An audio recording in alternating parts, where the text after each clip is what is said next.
మంది పెద్దల వేదిక మీద ఉన్నారు. బ్రహ్మకుమారి కుటుంబ సభ్యులందరినీ ఈ కార్యక్రమంలో కలవడానికి అవకాశం కల్పించినందుకు నిర్వాహకులందరికీ మనస్ఫూర్తిగా ధన్యవాదాలు తెలియజేస్తున్నాను. తుమ్మల నాగేశ్వరరావు గారు 22 సంవత్సరాల క్రితం మౌంట్ అబూ సందర్శించి ఆనాడు మంత్రిగా వారి సూచనల మేరకు ఈ శాంతి సరోవర్ గచ్చిబౌలి ప్రాంతంలో ప్రారంభించింది.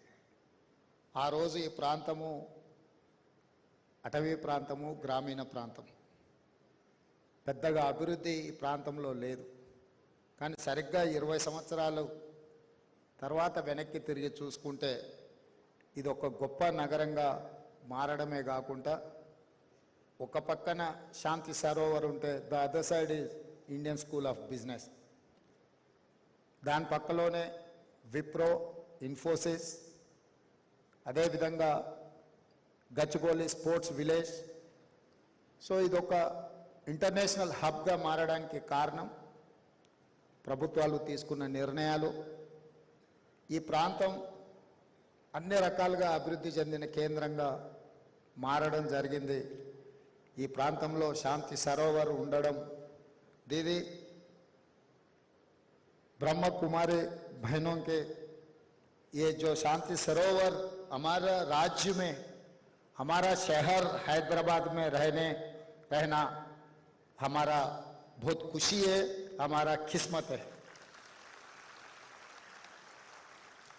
क्योंकि कहीं हम लोग विदेश गए तो चर्चा आते रहता है कि भाई आपके शहर में क्या है.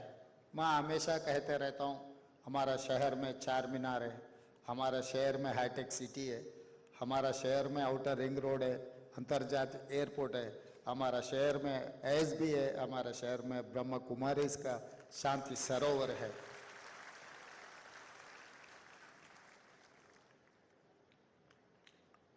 आदमी को कितना भी रहने दो, सब कुछ रहने दो, मगर शांति नहीं है तो कुछ भी नहीं है. तो इसीलिए वो शांति देने के लिए हमारे बहन ब्रह्म कुमारी जितना कोशिश कर रहा है, तहे दिल से मैं धन्यवाद कहना चाहता हूँ तेलंगाना के मुख्यमंत्री के नाते पे.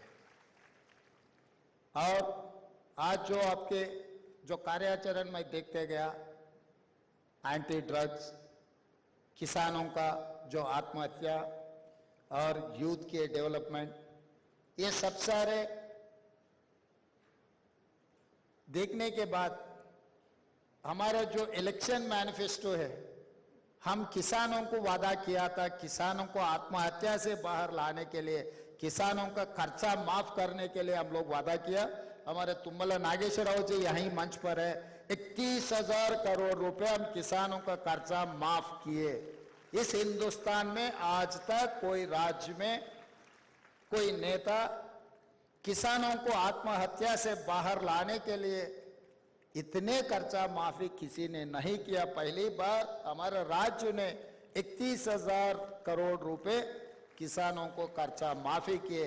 आपका जो संदेश है किसानों का आत्महत्या से बाहर लाने के लिए, ये संदेश सही तरीका से हमारे सरकार को पहुंच गए. आपके मार्गदर्शन में हम लोग ये किसानों को बचाने के लिए, एक किसानों का खर्चा माफ करने के लिए हम आगे आपको जो रास्ता दिखाए वो रास्ता में जाने के लिए हम लोग तैयार हैं. और रहा दूसरी बात, नशा, ड्रग्स. ये नशा और ये ड्रग्स इस देश को सर्वनाश करने के लिए लोग कोशिश कर रहा है. आज के तारीख में एक बार अगर पंजाब को देखें तो सचमुच नतीजा आपको दिख जाएंगे. हम ज्यादा बोलने का, ज्यादा कहने का जरूरत नहीं है. आज इस देश में सबसे बड़ा मुद्दा है ड्रग्स, नशा. ये ड्रग्स और ये नशा को हम लोग साफ करना चाह रहे हैं. इसीलिए तेलंगाना सरकार ने शुरुआत की है Telangana anti narcotics bureau. We have started a organization, mister Karthikeyan ji, that is called Telangana Anti Narcotics Bureau. It is like your CBI, it is like your Anti-Corruption Bureau, it is like vigilance and enforcement. I have started one more organization to eradicate from my state, my country, the drugs.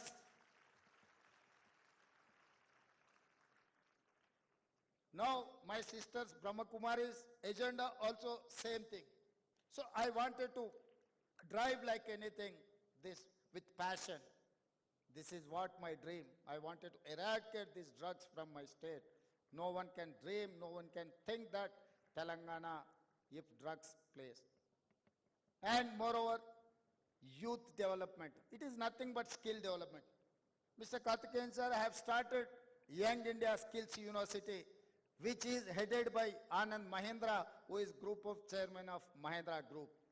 So it is nothing to do with government. Government is going to facilitate everything, but the management is industry-driven management. Mr. Anand Mahindra is our chairman. Mr. Srini Raj, TV9 former chairman. Sri City group of chairman. Srini Raju is our co-chairperson. And other who are eminent personalities in industry, like Reddy Labs, Mr. Satish Reddy, like SBI, all other organizations are involved in this Skills University. We have started a new university that is called Young India Skills University. This is driven by industry people only.